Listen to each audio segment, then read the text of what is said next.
അറസ്റ്റിലായത് 20 പേർ, തകർന്നടിഞ്ഞത് 5 വൻ ആയുധ ശൃംഖലകൾ.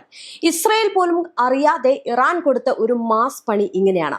മധ്യപൂർവേഷ്യയുടെ ആകാശത്ത് മിസൈലുകൾ പറക്കുന്നതിനേക്കാൾ ഭീകരമായിട്ടുള്ള ഒരു നിഴൽ യുദ്ധം ഭൂമിക്കടിയിൽ നടക്കുന്നുണ്ട്. അവിടെയാണ് ഇസ്രയേലിന്റെ ചാരക്കണ്ണുകളെ വെട്ടിച്ച് ഇറാന്റെ IRGC ചരിത്രപരമായിട്ടുള്ള ഒരു തിരിച്ചടി നൽകിയിരിക്കുന്നത്. ഇറാന്റെ മണ്ണിൽ ഇസ്രയേൽ വിരിച്ച വലയിൽ അവർ തന്നെ വീഴുന്ന കാഴ്ച. അതിർത്തിയിൽ കടന്ന് രഹസ്യമായിട്ട് ഒഴുകിയ തോക്കുകളും സ്ഫോടക വസ്തുക്കളും പിടിച്ചെടുത്ത് ഇതിന് പിന്നിലെ സൂത്രധാരന്മാരായിട്ടുള്ള 20 പേരെയും ഇരുമ്പഴിക്ക് പിന്നിലാക്കി. യുദ്ധം വെറും വിമാനങ്ങൾ കൊണ്ടല്ല, ബുദ്ധിപരമായിട്ടുള്ള നീക്കങ്ങൾ കൊണ്ടാണെന്ന് ഇറാൻ ഒരിക്കൽ കൂടി തെളിയിച്ചിരിക്കുകയാണ്. ഈ 5 വലിയ ആയുധ വെടിക്കോപ്പ് കള്ളക്കടത്ത് ശൃംഖലകളെ തകർത്തതായിട്ട് IRGC പ്രഖ്യാപിച്ചതോടെ പശ്ചിമേഷ്യയിലെ രഹസ്യ പോരാട്ടം വീണ്ടും ആഗോളതലത്തിൽ ചർച്ചയാവുകയാണ്. ഇറാന്റെ അവകാശവാദ പ്രകാരം രാജ്യത്തിനകത്ത് കലാപവും ഭീകരാക്രമണങ്ങളും അസ്ഥിരതയും സൃഷ്ടിക്കാൻ ലക്ഷ്യമിട്ടായിരുന്നു ഈ ശൃംഖലകളുടെ പ്രവർത്തനം.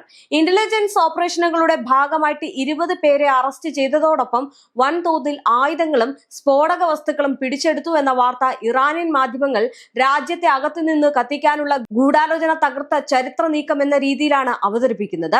മാത്രമല്ല, ഇറാന്റെ ആഭ്യന്തര സുരക്ഷാ സംവിധാനത്തിനും ദേശീയ സ്ഥിരതയ്ക്കുമെതിരെ പ്രവർത്തിച്ച ഈ ശൃംഖലകൾ വെറും കള്ളക്കടത്ത് സംഘങ്ങളല്ല എന്നാണ് IRGC അവകാശപ്പെടുന്നത്. രാജ്യത്തിനകത്ത് കലാപം, ഭീകരാക്രമണം, ആഭ്യന്തര അസ്ഥിരത എന്നിവ സൃഷ്ടിക്കാൻ ലക്ഷ്യമിട്ട വലിയ ഗൂഢാലോചനയുടെ ഭാഗമായിരുന്നു ഇവയെന്ന് അവർ പറയുന്നു. മെയ് 12 പുറത്തിറക്കിയ ഔദ്യോഗിക പ്രസ്താവനയിൽ ഇന്റലിജൻസ് ഓപ്പറേഷനുകളുടെ ഭാഗമായിട്ട് 5 തീവ്രവാദ സെല്ലുകളിൽ നിന്നായിട്ട് 20 പേരെ തിരിച്ചറിഞ്ഞ് കസ്റ്റഡിയിലെടുത്തതായിട്ട് IRGC വ്യക്തമാക്കി. ഇവരിൽ നിന്ന് 50-ലധികം തോക്കുകളും 70 കിലോഗ്രാം സ്ഫോടക വസ്തുക്കളും 2000 വെടിക്കോപ്പുകളും മറ്റും സൈനിക ഉപകരണങ്ങളും പിടിച്ചെടുത്തു എന്നും അറിയിച്ചു. ഈ വെളിപ്പെടുത്തലുകൾ ഇറാനിൽ വലിയ രാഷ്ട്രീയ സുരക്ഷാ ചർച്ചകൾക്ക് വഴിവെച്ചിരിക്കുകയാണ്. കാരണം ആദ്യമേ സൂചിപ്പിച്ചതുപോലെ ഇതൊരു സാധാരണ കുറ്റകൃത്യ ശൃംഖലയായിട്ട് കാണാൻ ഇറാൻ തയ്യാറല്ല. മറിച്ച് രാജ്യത്തിനകത്ത് ആഭ്യന്തര കലാപം സൃഷ്ടിക്കാൻ വിദേശ ശക്തികൾ നേരിട്ട് ഇടപെട്ടു എന്ന വാദമാണ് ഇറാനിയൻ ഭരണകൂടം മുന്നോട്ട് വെക്കുന്നത്. പ്രത്യേകിച്ച് അമേരിക്കയും ഇസ്രയേലും ചേർന്ന് ഇറാന്റെ ആഭ്യന്തര സ്ഥിരത തകർക്കാൻ ശ്രമിക്കുന്നു എന്ന ആരോപണം ഇറാൻ വർഷങ്ങളായിട്ട് ഉന്നയിക്കുന്നുണ്ട്. ഇപ്പോഴത്തെ അറസ്റ്റുകളും ആയുധ ശേഖരങ്ങളും ആ ഒരു ആരോപണങ്ങൾക്ക് പുതിയ ശക്തി നൽകുന്നതായാണ് ഇറാന്റെ സർക്കാർ അനുകൂല മാധ്യമങ്ങൾ ചിത്രീകരിക്കുന്നത്. ഈ ഒരു സാഹചര്യത്തിലാണ് അമേരിക്കൻ പ്രസിഡന്റ് ഡൊണാൾഡ് ട്രംപ് നടത്തിയ പഴയ പരാമർശങ്ങൾ വീണ്ടും ചർച്ചയാകുന്നത്. ജനുവരിയിലെ കലാപ സമയത്ത് അമേരിക്കയും ഇസ്രയേലും ഇറാനിലേക്ക് ആയുധങ്ങൾ കടത്തിയെന്ന ആരോപണങ്ങൾക്ക് ബലം നൽകുന്ന രീതിയിലാണ് ട്രംപിന്റെ പ്രസ്താവനകൾ ഇപ്പോൾ ഇറാനിയൻ മാധ്യമങ്ങൾ പ്രചരിപ്പിക്കുന്നത്. തങ്ങൾ തോക്കുകൾ അയച്ചു, ധാരാളം തോക്കുകൾ എന്ന ട്രംപിന്റെ വാക്കുകൾ ഇപ്പോൾ ഇറാനിൽ രാഷ്ട്രീയ ആയുധമായിട്ട് ഉപയോഗിക്കപ്പെടുകയാണ്. ഇറാന്റെ കാഴ്ചപ്പാടിൽ ഇതൊരു തുറന്ന സമ്മതോക്തിയാണ്. ഇറാനിലെ ആഭ്യന്തര കലാപങ്ങളെ വെറും ജനകീയ പ്രതിഷേധങ്ങളായിട്ട് മാത്രമല്ല, വിദേശ ഇടപെടലുകളാൽ പ്രേരിപ്പിക്കപ്പെട്ട അസ്ഥിരതാ ഓപ്പറേഷനുകളുമായി കാണേണ്ടതുണ്ട് എന്നതാണ് അവരുടെ നിലപാട്.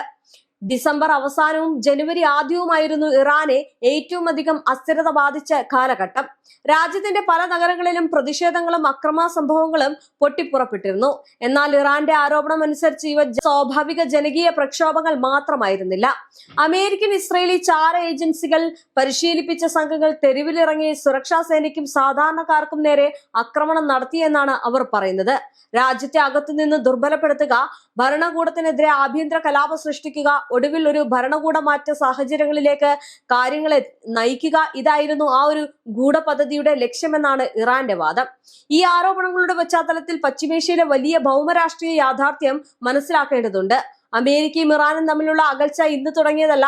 1979 ഇറാനിയൻ ഇസ്ലാമിക് വിപ്ലവത്തിന് ശേഷം ഇരു രാജ്യങ്ങളും നേരിട്ടും പരോക്ഷമായിട്ടും നിരന്തര സംഘർഷങ്ങളിലൂടെയാണ് കടന്നുപോയത്. സാമ്പത്തിക ഉപരോധങ്ങൾ, രഹസ്യ ചാരപ്രവർത്തനങ്ങൾ, സൈബർ ആക്രമണങ്ങൾ, ലക്ഷ്യമിട്ട കൊലപാതകങ്ങൾ, പ്രോക്സി യുദ്ധങ്ങൾ ഇവയെല്ലാം ഈ ഒരു നീണ്ട പോരാട്ടത്തിന്റെ ഭാഗമായിരുന്നു. അതിൽ ഇസ്രയേൽ പലപ്പോഴും അമേരിക്കയുടെ പ്രധാന പ്രാദേശിക സഖ്യകക്ഷിയായിട്ട് പ്രവർത്തിച്ചു. ഇപ്പോൾ പുറത്തുവരുന്ന ആയുധക്കടത്ത് ആരോപണങ്ങൾ ഈ നിഴൽ യുദ്ധത്തിന്റെ മറ്റൊരു രൂപമാണെന്നാണ് ഇറാൻ പറയുന്നത്. പശ്ചിമേഷ്യയിലും അതിനപ്പുറമുള്ള തീവ്രവാദ ഗ്രൂപ്പുകൾക്ക് ധനസഹായവും ആയുധങ്ങളും നൽകുന്നത് അമേരിക്കയുടെ ദീർഘകാല നയമാണെന്നാണ് ടെഹ്റാൻ ആരോപിക്കുന്നത്. ഇത് വെറും രാഷ്ട്രീയ വിമർശനമല്ല, മറിച്ച് അന്താരാഷ്ട്ര നിയമത്തിന്റെ നഗ്നമായിട്ടുള്ള ലംഘനമാണെന്നാണ് ഇറാന്റെ നിലപാട്. ഒരു പരമാധികാര രാഷ്ട്രത്തിനകത്ത് കലാപവും ഭീകര പ്രവർത്തനവും സൃഷ്ടിക്കാൻ വിദേശ രാജ്യങ്ങൾ രഹസ്യമായിട്ട് ആയുധങ്ങൾ എത്തിക്കുന്നുവെങ്കിൽ അത് ഐക്യരാഷ്ട്രസഭയുടെ ചട്ടങ്ങളുടെ ലംഘനമാണെന്നും അവർ പറയുന്നു. ഇതിനിടെ ഫെബ്രുവരി അവസാനം ആരംഭിച്ച അമേരിക്ക ഇസ്രയേൽ ആക്രമണങ്ങളും സ്ഥിതിഗതികൾ കൂടുതൽ വഷളാക്കി. ഇറാന്റെ കണക്ക് പ്രകാരം പ്രകോപനമില്ലാത്ത സൈനിക നടപടികളാണ് അമേരിക്കയും ഇസ്രയേലും ആരംഭിച്ചത്. അതിന് മറുപടിയായിട്ട് ഇറാൻ നടത്തിയ നിർണായക പ്രതികാര നടപടികൾ പശ്ചിമേഷ്യ ഒരു വലിയ യുദ്ധത്തിന്റെ വക്കിലെത്തിച്ചു.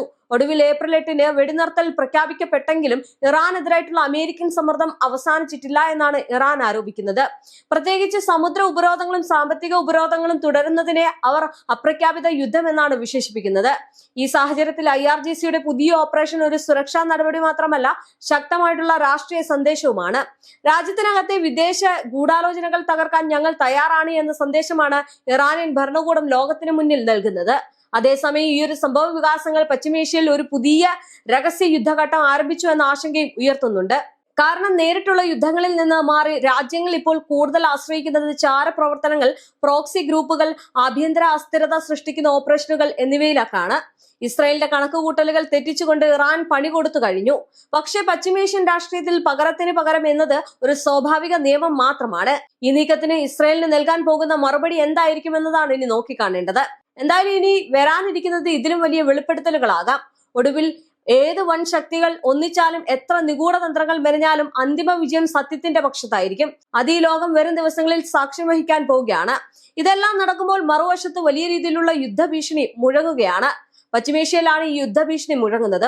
അമേരിക്കയും ഇസ്രയേലും വീണ്ടും ആക്രമണത്തിന് തയ്യാറെടുക്കുന്നു എന്ന റിപ്പോർട്ടുകൾ പുറത്തു വരുന്നതിനിടെ ഇറാൻ ഉയർത്തിയ പുതിയ മുന്നറിയിപ്പ് ലോകശക്തികളെ മുഴുവൻ ആശങ്കയിലാഴ്ത്തിയിരിക്കുകയാണ്. ഇനിയൊരു ആക്രമണം ഉണ്ടായാൽ യുറേനിയം 90% വരെ സമ്പുഷ്ടമാക്കുമെന്ന ഇറാന്റെ പ്രഖ്യാപനം ഒരു സാധാരണ രാഷ്ട്രീയ പ്രതികരണമല്ല. അത് നേരിട്ട് ആണവായുധ ശേഷിയിലേക്കുള്ള തുറന്ന സൂചനയായിട്ട് ലോകം കാണുകയാണ്. ഇതുവരെ സമാധാനപരമായിട്ടുള്ള ആണവ പദ്ധതി എന്ന വാദത്തിൽ ഉറച്ചു നിന്നിരുന്ന ഇറാൻ ഇപ്പോൾ കൂടുതൽ കടുത്ത നിലപാടിലേക്കാണ് നീങ്ങുന്നത് എന്ന ആശങ്ക അന്താരാഷ്ട്ര തലത്തിൽ ശക്തമാകുന്നുണ്ട്. ഇറാനിയൻ പാർലമെന്ററി കമ്മീഷൻ വക്താവ് ഇബ്രാഹിം റസായി എക്സിൽ പങ്കുവച്ച സന്ദേശമാണ് ഇപ്പോഴത്തെ സംഘർഷാവസ്ഥയെ കൂടുതൽ സങ്കീർണമാക്കിയത്. ഇനിയൊരു സൈനിക ആക്രമണം ഉണ്ടായാൽ 90% സമ്പുഷ്ടീകരണം എന്ന ഓപ്ഷൻ പരിഗണിക്കും എന്ന അദ്ദേഹത്തിന്റെ വാക്കുകൾ ലോക മാധ്യമങ്ങളിൽ വൻ ചർച്ചയായിരിക്കുകയാണ്. കാരണം 90% സമ്പുഷ്ടീകരണം എന്നത് സാധാരണ ആണവ റിയാക്ടറുകൾക്കായുള്ള ഇന്ധനതലമല്ല. അത് നേരിട്ട് ആണവായുധ നിർമ്മാണത്തിന് ആവശ്യമായിട്ടുള്ള വെപ്പൺസ് ഗ്രേഡ് നിലവാരമാണ്. അതുകൊണ്ട് തന്നെ ഇറാന്റെ ഈ ഒരു പ്രഖ്യാപനം വെറും ഒരു മുന്നറിയിപ്പല്ല, മറിച്ച് ആഗോള ശക്തികൾക്ക് മുന്നിലുള്ള ഒരു തന്ത്രപരമായിട്ടുള്ള വെല്ലുവിളിയായിട്ടാണ് കണക്കാക്കുന്നത്. എന്തായാലും ഇസ്രായേലിന്റെ ഈ ഒരു കളി പൊളിയുകയും ഇറാന്റെ കടുത്ത നിലപാടുകൾ വരുന്നതും ലോകരാജ്യങ്ങളിൽ വലിയ രീതിയിലുള്ള ചർച്ചകൾക്ക് വഴിയൊരുക്കുകയാണ്. വരും ദിവസങ്ങളിൽ എന്തായിരിക്കാം സംഭവിക്കാൻ പോകുന്നത് എന്ന് നോക്കി കാണേണ്ടതുമുണ്ട്.